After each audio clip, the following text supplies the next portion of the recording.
ഇവിടെ ഈ നാട്ടൊക്കെ ആളുകൾ ഞാൻ വന്നപ്പോൾ നിങ്ങളുടെ ചെറുപ്പക്കാർക്കൊക്കെ രോഗമുണ്ട്. എന്താ വൈകുന്നേരമായാൽ വിദ്യൊക്കെ പോകുന്ന പിന്നെ പിരാന്തന്മാരെ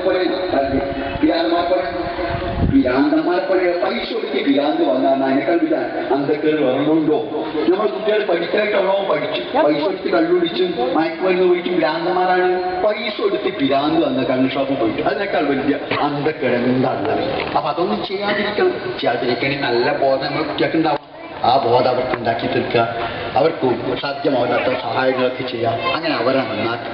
അതുകൊണ്ട് എനിക്ക് രക്ഷിതാക്കളോട് പറയാനുള്ളത്, നിങ്ങളെ കുട്ടികളൊക്കെ നിങ്ങൾ ഈ തരം പണി ചെയ്യണ നല്ല ആളുകളുടെ കൂട്ടിക്കണം. മുല്ലപ്പൂമ്പൊടി ഏറ്റുകിടക്കും കല്ലിനുമുണ്ടൊരു സൗരഭ്യല്ലേ? മുല്ലപ്പൂമ്പൊടി ഏറ്റുകിടക്കും കല്ലിനുമുണ്ടൊരു സൗരഭ്യം. അപ്പോൾ നമ്മളെ കുട്ടികളൊക്കെ നമ്മൾ നല്ല കുട്ടികളെ കൂടെ അയക്കുക, അവരെ കൊണ്ട് നല്ല പണി ചെയ്യിക്കുക, നല്ല ഉപദേശങ്ങൾ നൽകുക, നല്ല സ്നേഹം നൽകുക. പൈസ മാത്രം കൊടുത്താൽ പോലെ കുട്ടിയാക്കി അവർക്ക് നല്ല സ്നേഹം നൽകുക, നല്ല കാരുണ്യം കൊടുക്കുക, നല്ല കൂട്ടുകാരുമായിട്ടാണ് ബന്ധിപ്പിക്കുക. ചാണകം ചാരിയ ചാണകം മണക്കും. നിങ്ങൾ കേട്ടില്ലേ? ചന്ദനക്കുറ്റിയാരിയ ചന്ദനം മണക്കുന്നല്ലേ? അപ്പോൾ നമ്മളെ കുട്ടികളൊക്കെ നല്ല കുട്ടികളെ കൂടെ അയക്കുക, അവരുടെ കൂടെ നല്ല ശിക്ഷ നൽകുക, അവരെ നന്നാക്കാൻ നോക്കുക. അങ്ങനെ നമ്മളെ കുട്ടികളെ നമുക്ക് ജീവിതത്തിൽ അവർ വളർന്നു വലുതായി ഉദ്യോഗം കിട്ടിയാൽ ഓരിങ്ങനെ നമ്മളെ പക്ഷികളെ പോലെ പറന്നു പോകരുത്. അങ്ങനെ പക്ഷികൾ ഒരച്ഛനെ അമ്മയും നോക്കണ്ടോ? പക്ഷികളൊക്കെ ചിറകൊക്കെ മുളച്ച് കുറച്ചാണ്ട് വലുതായ ഒരു പാടി പോകും, ഇവരോട് നോക്കൂല. അങ്ങനെ ആകാൻ പാടില്ല നമ്മളെ കുട്ടികൾ. നമ്മളെ കുട്ടികൾ കന്നുകാലികളെ പറയാൻ പാടില്ല, പക്ഷികളെ പോകാൻ പാടില്ല. അവർ നമ്മളൊക്കെ നോക്കണം, നമുക്ക് ഉപകരിക്കുന്ന കുടുംബത്തിനൊക്കെ ഉപകരിക്കുന്ന നല്ല മക്കളാക്കണം. നല്ല മക്കളാക്കാൻ അവരെ ശ്രമിക്കാം. അങ്ങനെ ശ്രമിക്കുന്ന ഈ സംഘടന SIO നമ്മൾ കുട്ടികളുടെ സംഘടന, ആ കുട്ടികളുടെ സംഘടനയിലൊക്കെ നിങ്ങളെ കുട്ടികളെ സംഘടിപ്പിക്കുക. അതോടൊപ്പം വീട്ടിൽ നിങ്ങൾക്ക് അവർ നല്ല പറഞ്ഞു കൊടുക്കുക, നല്ല മാതൃകയും കാട്ടുക. നല്ല പറഞ്ഞിട്ട് മാത്രം കാര്യമല്ല. കുട്ടികളോട് കള്ളം പറയുന്നത് നിങ്ങൾ കള്ളം പറഞ്ഞാലോ, കുട്ടികളോട് ആക്രമിക്കരുത് നിങ്ങൾ ആക്രമിച്ചാലോ, കുട്ടികളോട് മോശമായി പെരുമാറുന്നത് മോശമായി പെരുമാറിയോ പറ്റില്ല. അപ്പോൾ ഓരോട് നല്ല പറയുകയും നല്ല മാതൃക കാണിക്കുകയും അവർക്ക് നല്ല വെളിച്ചം നല്ല വഴി കാണിച്ചു കൊടുക്കുകയും ചെയ്യാം. ആ നല്ല വഴിയിലൂടെ അവിടെ നടത്താൻ നിങ്ങളൊക്കെ ശ്രമിക്കണം. അതുകൊണ്ട് മാത്രമല്ല, കഴിവുള്ള ആളുകളൊക്കെ ഇല്ലാത്തവരെ സഹായിക്കണം.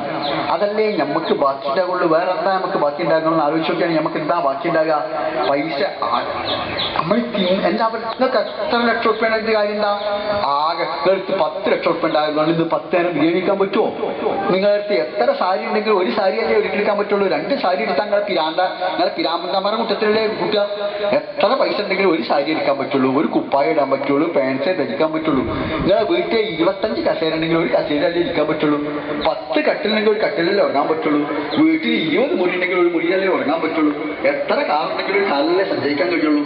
നമ്മളെ ആവശ്യത്തിന് വലിയ പരിമിതി ഉണ്ട്. നമുക്ക് വേണ്ട അത്യാവശ്യം വേണം. അതിൻ്റെ അപ്പുറമൊക്കെ പാടങ്ങനെ കെട്ടിപ്പൂട്ടി വെച്ചാൽ ഒന്നും കൊണ്ടുപോയില്ല.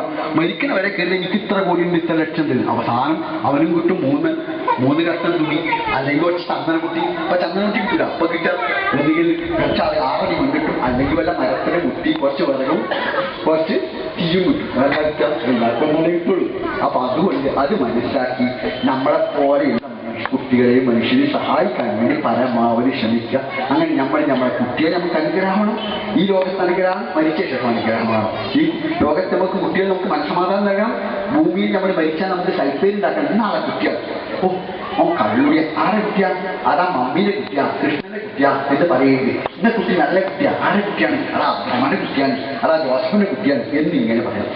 ജീവിക്കുമ്പോൾ നമുക്ക് മനസ്സമാധാനം നൽകുന്ന കുട്ടികൾ, മരിച്ചാൽ നല്ല പേര് നൽകുന്ന കുട്ടികൾ, ദൈവത്തിന്റെ അടുത്തെത്തുമ്പോൾ നമുക്ക് സാക്ഷി പറയുന്ന കുട്ടികൾ. ആ ജാതി കുട്ടികളാക്കാനുള്ള പണിയാണ് SIO ചെയ്യുന്നത്. നിങ്ങൾ ആ പണി അവരോട് സഹകരിക്കുക, സാഹിത്യമാവുന്ന സഹായ സഹകരണങ്ങൾ ചെയ്യുക. അങ്ങനെ അല്ലാഹു ദൈവം നമ്മളെയൊക്കെ അനുഗ്രഹിക്കുമാറാവട്ടെ. നമ്മളെ കുട്ടികളൊക്കെ നമുക്ക് ഈ ലോകത്തും ലോകത്തും ഉപയോഗിക്കുന്നവരായി തീരുമാറാവും. നമ്മളെ കുട്ടികൾ നല്ല മാതൃകായോഗ്യരായ, നല്ല അനുസരണമുള്ള, അച്ചടക്കമുള്ള, വിശുദ്ധിയുള്ള നല്ലവരായ കുട്ടികളെ തീരുമാറാവട്ടെ. നമുക്കൊക്കെ ഈ ഭൂമിയിലും മരണശേഷം ദൈവം എല്ലാ അനുഗ്രഹവും എല്ലാ നന്മയും നൽകുമാറാവട്ടെ. നിങ്ങൾക്ക് ഏവർക്കും എല്ലാവിധ വിജയവും നന്മയും ആശംസിച്ചുകൊണ്ട് ഞാൻ എൻ്റെ വാക്കുകൾ ഉപസംഹരിക്കുകയാണ്. നമ്മെ എല്ലാവരും പ്രപഞ്ചനാഥനായ അല്ലാഹു ദയാമയനായ ദൈവം ഈ ലോകത്തും പരലോകത്തും തുണക്കുമാറാവട്ടെ, സഹായിക്കുമാറാവട്ടെ. നിങ്ങൾക്ക് ഏവർക്കും ദൈവത്തിൻ്റെ രക്ഷ അനുഗ്രഹ പ്രാർത്ഥന. അസ്സലാമു അലൈക്കും വറഹ്മത്തുള്ളാഹി വബറകാതുഹു.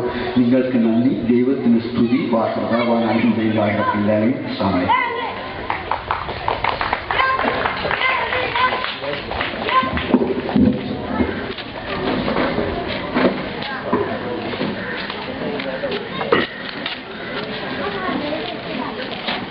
Bismillahirrahmanirrahim.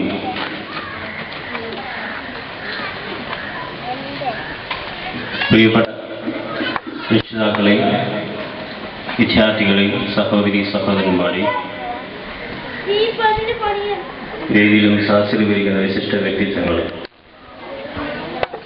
റബ്ബ് സുബ്ഹാനഹു വ തആലയുടെ കരുണാകടാക്ഷം നമ്മിലേവരിലും വർഷിക്കുമാറാകട്ടെ.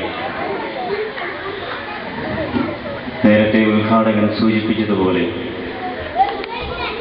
നമ്മുടെ വിദ്യാഭ്യാസ ഉണ്ടായിരിക്കുന്ന ചില പുഴുക്കുത്തുകൾ വിദ്യാഭ്യാസ പ്രക്രിയയിലുള്ള തകരാറുകളാണ്.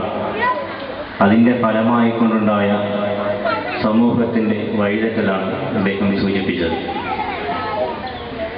നമ്മുടെ വിദ്യാലയങ്ങളിൽ നിന്നും പുറത്തു വന്നുകൊണ്ടിരിക്കുന്ന ആളുകൾ, ഡോക്ടർമാരാവട്ടെ, എഞ്ചിനീയർമാരാവട്ടെ, അധ്യാപകരാവട്ടെ, അവർ അവരുടെ തൊഴിലിനെ കാണുന്നത് അത് കേവലം ഒരു തൊഴിൽ മാത്രമാണ്. തങ്ങൾക്ക് കൂടുതൽ പണം കിട്ടുവാനുള്ള, പണം സമ്പാദിക്കുവാനുള്ള ഒരു മാർഗമായിട്ടാണ് അവർ കണ്ടുകൊണ്ടിരിക്കുന്നത്. നമ്മുടെ വിദ്യാഭ്യാസ സ്ഥാപനങ്ങൾ ഇത്തരം ആളുകൾക്ക് താൻ ചെയ്യുന്നത് ഒരു തൊഴിലാണ് എന്നതിനൊപ്പം തന്നെ സമൂഹത്തോട് എനിക്ക് ചില ഉത്തരവാദിത്തങ്ങളുണ്ട് എന്ന ഒരു ധാർമ്മിക ബോധം പകർന്നു കൊടുക്കുന്നതിൽ പരാജയപ്പെട്ടിരിക്കുന്നു. അതുകൊണ്ട് തന്നെയാണ്, ഈ സാമൂഹ്യ ബോധം അവരില്ലാത്തത് കൊണ്ട് തന്നെയാണ്